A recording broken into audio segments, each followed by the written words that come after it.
Hi, welcome to Ask Bishop Zac.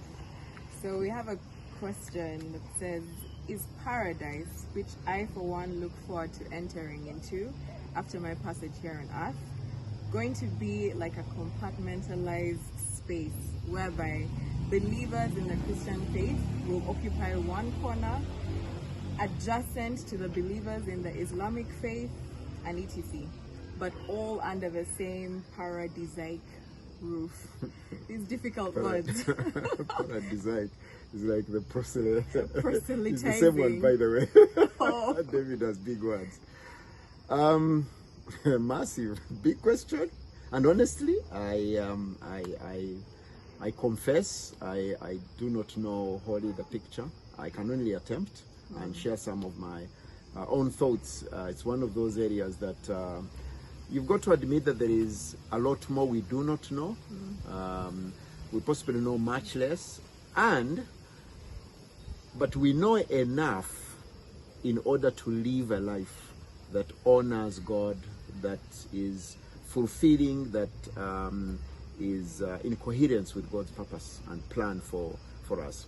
We can even make that question more complicated by asking, what about those who Africans, our great-great-grandfathers and mothers, our ancestors who did not hear the gospel of Jesus Christ, for whom therefore their faith was within the traditional religious practices. Now please remember that the idea of God, the transcendent, the supreme, the Almighty, the Most High, is not imported. Because the language of God, Katonda, Imana, Ruhanga, is not. I think it's something actually we can say that every people, every culture have something that you can call a faith. A faith. And that faith is a faith because it's about life here below in relationship to the transcendent, the creator. Now there are various faith traditions for whom there is not the one creator, the Most High, but there could be even numbers of them, the Indian tradition and so on. So I think the question is asking really is paradise and religions and traditions and faiths and denominations, what about that? And I think we've got to answer that ultimately the question will only be answered by the one for whom it belongs, the creator of the heavens and the earth. That is a preserve for who he is. I guess the question is, what does the biblical narrative revelation teach us?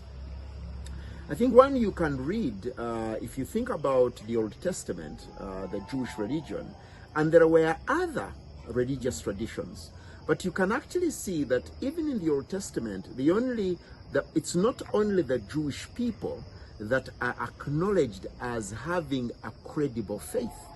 There are actually others who are acknowledged to have a credible faith.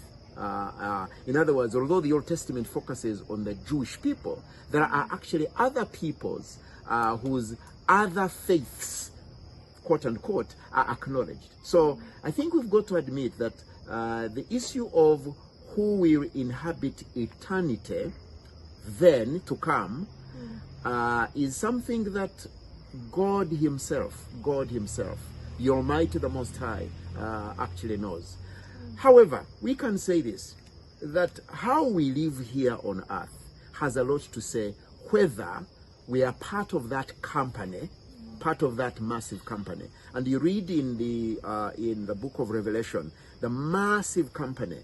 And it describes, the way it describes this massive company is they not only come from all the corners, they also come from the entire history of the human race.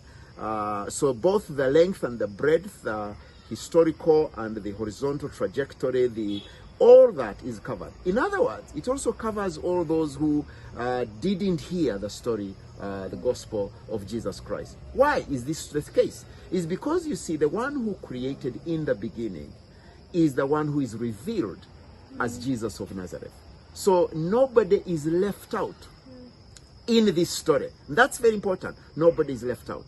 But it's how we therefore live in the light of what revelation we have.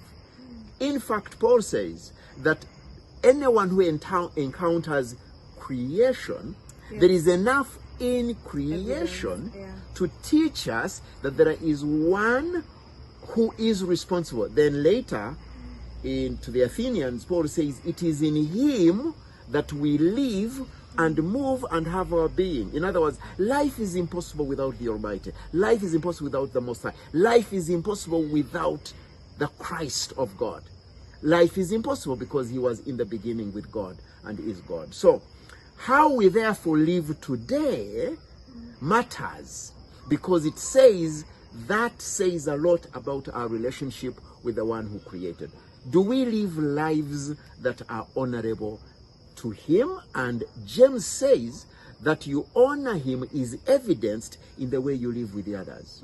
So if you live a life that is greedy, unjust, jealousy, what are all the other terrible things that we are, whether you say you are born again, saved, all these things, you are lying to yourself. In fact, I think it's John who says, you can't say you love God you can't see, and yet hate your neighbor that you can actually see. So how we live here, it says a lot about the expression of our faith. So now, those of us who have understood, who have heard and imbibed and been grasped by the story of Jesus, we need to tell it to the rest of the world. We need to. Not because we are the answer for their going to heaven. We are not. God is the answer. God is the answer. Wow. So it matters how we live here. Let's not be too preoccupied with the paradise. Let's ask ourselves how we live here. Is it a life of faith? A life of faith is evidenced not in religious traditions, not in high-sounding language, but the summary of the law. Love God, love neighbor. Love God, love neighbor. Thank you very much. Bye-bye.